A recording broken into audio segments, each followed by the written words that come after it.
அனைவருக்கும் வணக்கம். தமிழக சட்டமன்ற நூற்றாண்டு விழா பகுதி 2ல் இந்திய விடுதலை அடைஞ்சதுக்கு அப்புறமா தமிழக சட்டமன்றத்தில் ஏற்பட்ட மாற்றங்கள் பற்றி பார்க்கலாம். 1950 இந்திய அரசியலமைப்பு சட்டம் நடைமுறைக்கு வருது. இந்த அரசியலமைப்பு சட்டம் பிரிவு 3 விதி 168 2 படி ஒரு மாநிலத்தில் சட்டமன்றத்தில் 2 அவைகள் செயல்பட்டுச்சுன்னா ஒரு அவையை சட்டமன்ற கீழவை என்றும் இன்னொரு அவையை சட்டமன்ற மேலவைன்னு அழைப்பாங்க. சப்போஸ் ஒரு அவை தான் இருந்துச்சு அப்படின்னா அந்த அவையை சட்டமன்றம், அப்படி இல்லைன்னா சட்டப்பேரவை அப்படின்னு சொல்லுவாங்க.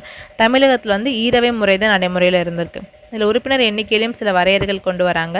சட்டமன்ற கீழவை உறுப்பினரோட எண்ணிக்கை ஒவ்வொரு மாநிலத்துக்கும் குறைந்தபட்சம் 60, அதிகபட்சம் 500 அப்படின்னு நிர்ணயம் செய்கிறாங்க. ஒரு சில மாநிலங்களில் மட்டும் 60க்கு கம்மியாகவும் சட்டமன்ற உறுப்பினர் எண்ணிக்கை இருக்குது. எங்கெங்கன்னா கோவா, சிக்கிம், மிசோரம் இந்த 3 மாநிலத்திலையும் பாராளுமன்றத்தில் சிறப்பு சட்டம் நிறைவேற்றி அதன் மூலமாக உறுப்பினர் எண்ணிக்கையில் மாற்றம் கொண்டு வராங்க. சட்ட மேலவை உறுப்பினர் எடுத்துட்டோம் அப்படின்னா ஒரு மாநிலத்துக்கு குறைந்தபட்சமாக 40, அதிகபட்சமாக கீழவை உறுப்பினரோட எண்ணிக்கையில் 3ல் 1 பங்கு அப்படின்னு நிர்ணயம் செய்கிறாங்க. இந்த 2 அவைகளும் சுதந்திரத்திற்கு பின்னாடி சம அதிகாரம் கொண்டு பெற்றிருக்கல. கீழவைக்கு தான் அதிகமான அதிகாரம் இருந்திருக்கு. முக்கியமாக கீழவையில் தான் சட்டம் இயற்றும் அதிகாரம் கொண்டு வராங்க. கீழவையில் நிறைவேற்றப்பட்ட சட்டத்துக்கு ஒப்புதல் அளிக்கும் அதிகாரம் மட்டும்தான் மேலவைக்கு வழங்கப்படுது.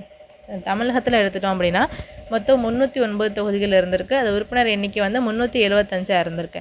இந்த 309 தொகுதிகளில் 243 தொகுதி ஒரு உறுப்பினர் தொகுதியாகவும் 66 தொகுதி 2 உறுப்பினர் தொகுதியாகவும் இருந்திருக்கு. 1965 மாநில மறுசீரமைப்பு சட்டம் கொண்டு மொழிவாரி மாநிலங்கள் பிரிக்கப்பட்டதுக்கு அப்புறம் சென்னை மாகாண சட்டமன்றத்தில் உறுப்பினர் எண்ணிக்கை 205 மாற்றம் செய்யப்பட்டிருக்கு.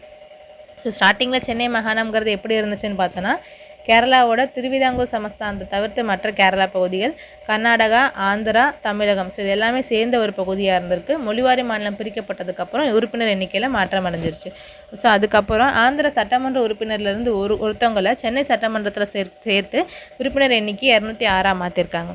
அப்புறம் தமிழ்நாட்டுக்குள்ளேயே தொகுதி மறுசீரமைப்பு நடவடிக்கை மேற்கொண்டு 1965 உறுப்பினர் எண்ணிக்கை 234 அதிகரிச்சிருக்காங்க. இப்போ வரைக்கும் தமிழ்நாடு சட்டமன்ற உறுப்பினர் எண்ணிக்கை 234 தான் இருந்திருக்கு. அதோட ஒரு ஆளுநர் ஒரு உறுப்பினரை நியமனம், அதாவது ஆங்கிலோ இந்தியன் உறுப்பினரை நியமனம் செஞ்சு 235 உறுப்பினர்கள் இருக்காங்க. இந்த ஆங்கிலோ இந்தியன் என்ன பண்ணுறாங்கன்னா விவாதங்களில் பங்கு பெற மாட்டாங்க. சட்டமன்றத்தில் ஒரு உறுப்பினராக மட்டும் இருப்பாங்க. ஸோ சட்ட மேலவை அப்படின்னு எடுத்துட்டோம் அப்படின்னா 1952 மேலவை உறுப்பினரோட எண்ணிக்கை 72 இருந்திருக்கு. 53 என்ன பண்ணியிருக்காங்கன்னா 51 மாற்றம் அடைஞ்சிருக்கு. அதுக்கப்புறம் 1957 மறுபடியும் அது 63 அதிகரிக்கப்பட்டிருக்கு.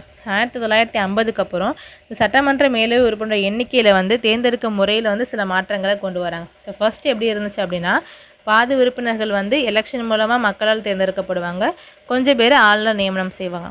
ஸோ 1950க்கு அப்புறம் எல்லாருமே நியமன உறுப்பினர்களாக தான் இருந்திருக்காங்க. எப்படி நியமனம் செய்கிறாங்க அப்படின்னு பார்த்தோன்னா 1/6 பங்கு உறுப்பினர்கள் கலை, இலக்கியம், அறிவியல், சமூக சேவை, கூட்டுறவு இந்த துறைகளில் சிறப்பானவங்களை நியமனம் செய்கிறாங்க. ஸோ தற்போது அடிஷ்னலாக விளையாட்டையும் இதில் ஆட் பண்ணியிருக்காங்க. அதுக்கப்புறம் 1/3 பங்கு உறுப்பினர்கள் சட்டப்பேரவை உறுப்பினர் மூலமாகவும் 1/3 பங்கு உறுப்பினர்கள் உள்ளாட்சி அமைப்புகள் மூலமாகவும் 1/12 பங்கு உறுப்பினர்கள் பட்டதாரிகள் மூலமாகவும் 1/12 பங்கு உறுப்பினர்கள் பள்ளி, கல்லூரி மற்றும் ஆசிரியர்கள் மூலமாகவும் தேர்ந்தெடுக்கப்படுறாங்க. ஸோ இது வரைக்கும் நம்ம தமிழகத்தில் சட்ட மேலவையிலிருந்து முதல்வராக தேர்ந்தெடுக்கப்பட்டவங்க 2 பேர். அவங்க 1952 ராஜகோபாலாச்சாரி அவர்கள், 1967 கானா அண்ணாதுரை அவர்கள் தேர்ந்தெடுக்கப்பட்டிருக்காங்க. 1969 சென்னை மாநிலம் தமிழ்நாடு பெயர் மாற்றம் செய்யப்பட்டதுக்கு அப்புறம் சட்ட மேலவையோட பெயரையும் தமிழ்நாடு லெஜிஸ்லேட்டிவ் கவுன்சில் அப்படின்னு பெயர் மாற்றம் பண்ணியிருக்காங்க. ஸோ தமிழக சட்ட மேலவை எப்போ கலைக்கப்பட்டிருக்குன்னு பார்த்தோன்னா 1986 கலைக்கப்பட்டிருக்கு. அப்போ வரைக்கும் அதோட உறுப்பினர் எண்ணிக்கை 63 தான் இருந்திருக்கு. ஸோ எப்போ கலைச்சாங்கன்னா எம்ஜி ராமச்சந்திரன் அவர்கள் முதல்வராக இருந்தப்போ மே 14, 1986 மேலவை கலைப்பதற்கான ஒரு தீர்மானத்தை சட்டமன்றத்தில் நிறைவேற்றாங்க. இந்த தீர்மானம் பாராளுமன்றத்தோட 2 அவைகளையும் ஒப்புதல் பெற்று ஆகஸ்ட் 30, 1986 குடியரசுத் தலைவர்கிட்ட ஒப்புதல் வாங்கிடுறாங்க. ஸோ இதை பேஸ் பண்ணி நவம்பர் 1, 1986 மேலவை முழுவதுமாக நமது தமிழகத்திலேருந்து நீக்கப்பட்டிருக்கு. ஸோ அதுக்கப்புறம் இப்போ வரைக்கும் மேலவை மறுபடியும் கொண்டு வரணும்னு ட்ரை பண்ணுறாங்க. ஸோ மறுபடியும் 2010 ஒரு தீர்மானம் நிறைவேற்றி மேலவை கொண்டு வரதுக்கு எல்லாமே முடிவு பண்ணிட்டாங்க. 2011 ஆட்சி மாறினதுக்கப்புறம் மேலவை மறுபடியும் கொண்டு வரப்படலை. இப்போ 2021 மறுபடியும் மேலவை கொண்டு வரதுக்கான முயற்சிகள் நடைபெற்று வருது. எலெக்ஷன் எடுத்துட்டோம் அப்படின்னா 1952 முதன்முறையாக விடுதலைக்கு அப்புறம் பொது தேர்தல் வந்து நடைபெறுது. இந்திய அரசியலமைப்பின்படி வயது வந்தோர் அனைவருக்கும் வாக்குரிமை அளிக்கப்படாது. 18 வயது பூர்த்தி அடைவங்க எல்லாருமே வந்து தேர்தலில் வாக்களிக்கும் உரிமையை வந்து பெறுறாங்க. ஸோ முதல் தேர்தலில் வந்து 1952 ராஜகோபாலாச்சாரி வந்து வெற்றி பெற்றார். காங்கிரஸ் கட்சி வெற்றி பெற்று ராஜகோபாலாச்சாரி தலைமையில் வந்து அமைச்சரவை வந்து நடைபெறுது. 1957 வந்து முதல் நிதி பட்ஜெட்டு நிதியமைச்சர் சி. சுப்பிரமணியம் அப்படிங்கிறவங்க சட்டமன்றத்தில் தாக்கல் செய்கிறாங்க. ஸோ இதுதான் இந்தியர்களால் கொண்டு வரப்பட்ட முதல் நிதி பட்ஜெட் அப்படின்னு சொல்லப்படுது. 1969 தமிழக முதல்வர் அண்ணாதுரை என்ன செய்கிறாங்கன்னு பார்த்தோன்னா, சென்னை மாநிலத்தை ஜனவரி 14, 1969 தமிழ்நாடு அப்படின்னு பெயர் மாற்றம் வந்து செய்கிறாங்க.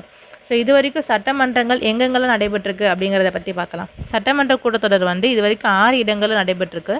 1921 1937 வரைக்கும் புனித ஜார்ஜ் கோட்டையில் சட்டமன்ற கூட்டத்தொடர் வந்து நடைபெற்றிருக்கு. அதுக்கப்புறம் 1937 ராஜாஜி தலைமையிலான அமைச்சரவை என்ன பண்ணுறாங்கன்னா, சென்னை பல்கலைக்கழக வளாகத்தில் இருக்கிற செனட் மண்டபத்தில் சட்டமன்ற கூட்டத்தொடர் வந்து நடைபெறுது. 1938 39 வரைக்கும் சென்னை அரசினர் தோட்டத்தில் உள்ள ராஜாஜி மண்டபம் அப்படின்னு அழைக்கப்படுற விருந்தளிக்கும் மண்டபத்தில் சட்டப்பேரவை கூட்டம் நடைபெற்றிருக்கு.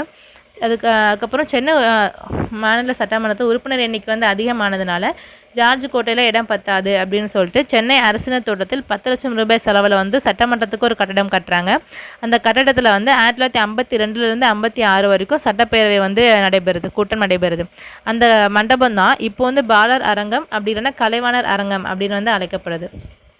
முதல் முறையாக சென்னைக்கு வெளியே வந்து உதகையில் வந்து கோடை காலத்தில் சட்டமன்ற கூட்டம் வந்து நடைபெறுது. அது எப்போனா 1959 ஏப்ரல் மே மாதங்களில் அரண்மூர் அரண்மனையில் வந்து சட்டப்பேரவை கூட்டம் வந்து நடைபெறுது. 2010 சென்னை ஓமந்தூரார் அரசு தோட்டத்தில் ஒரு புதிய சட்டமன்ற வளாகம் வந்து கட்டப்பட்டுச்சு. அங்கே தலைமை செயலகம் சட்டமன்றம் ஸோ ரெண்டுமே செயல்படுற வகையில் வந்து கட்டிடம் கட்டப்பட்டு 2010-11 சட்டப்பேரவை கூட்டம் அங்கே நடைபெற்றுச்சு. மறுபடியும் 2011 வந்து சட்டப்பேரவை வந்து என்னன்னா புனித ஜார்ஜ் கோட்டைக்கு மாட்டிடுறாங்க. இத்தனை வருஷமாக அங்கே தான் நடைபெற்றிருக்கு. இப்போ வந்து கொரோனா நெருக்கடி காரணமாக என்ன பண்ணால் சோஷியல் டிஸ்டன்ஸ் மெயின்டைன் பண்ணணும் அப்படிங்கிற ஒரு ரீசனுக்காக சட்டமன்ற கூட்டத்தை வந்து கலைவாணர் அரங்கத்தில் வந்து மறுபடியும் நடைபெறுது. தமிழக சட்டப்பேரவையில் ஏற்பட்ட சில சிறப்பு வாய்ந்த விஷயங்கள் அப்படின்னு பார்த்துட்டோம் அப்படின்னா, நம்ம தமிழக சட்டமன்றத்தில் திறக்கப்பட்ட முதல் படம் யாருடையதுன்னு பார்த்தோன்னா மகாத்மா காந்தியோட படம். எந்த வருஷம்னா 1948 ஜூலை 24 பிரிட்டிஷ் இந்திய கவர்னர் ஜெனரலாக செயல்பட்ட ராஜாஜி வந்து திறந்து வைக்கிறார்.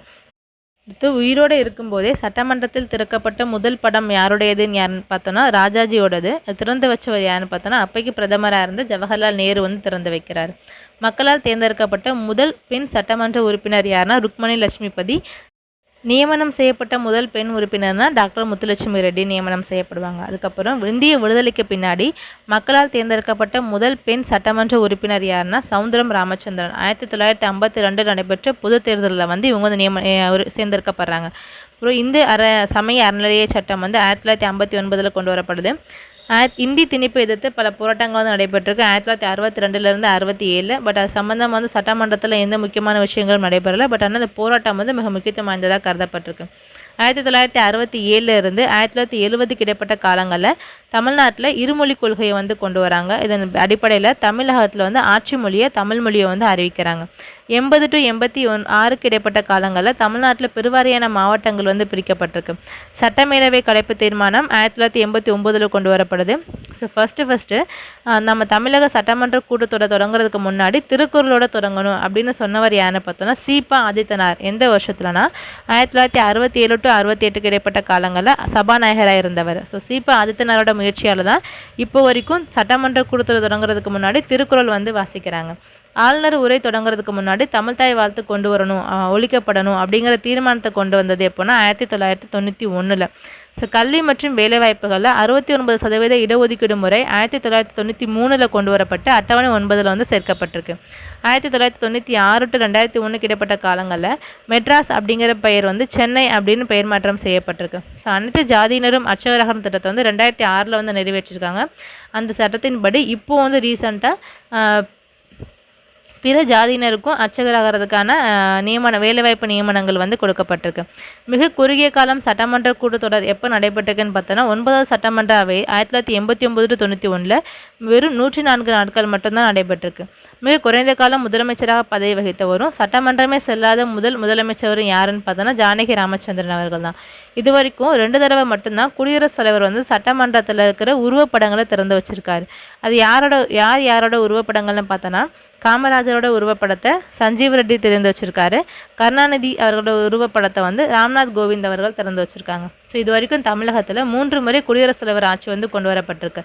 எப்போன்னு பார்த்தோன்னா 5வது சட்டப்பேரவை காலம் 1971 ஜனவரி 31, 6வது சட்டப்பேரவை 1980 பிப்ரவரி 17, 9வது சட்டப்பேரவை 1991 ஜனவரி 30 சொல்லிட்டு 3 முறை வந்து குடியரசுத் தலைவர் ஆட்சி வந்து தமிழகத்தில் நடைமுறைப்படுத்தப்பட்டிருக்கு. சட்டப்பேரவை நூற்றாண்டு விழா அப்படின்னு எடுத்துட்டோம் அப்படின்னா 1921 மக்களால் தேர்ந்தெடுக்கப்பட்ட முதல் சட்டமன்றம் ஸ்டார்ட் ஆகி 2021 வரைக்கும் உள்ள காலத்தை பேஸ் பண்ணி சட்டமன்ற நூற்றாண்டு விழா கொண்டாடி இருக்காங்க. இதில் சிறப்பு விருந்தினராக இந்திய குடியரசுத் தலைவர் திரு ராம்நாத் கோவிந்த் அவர்கள் வந்து பங்கு பெற்றிருக்காங்க. அனைவருக்கும் நன்றி.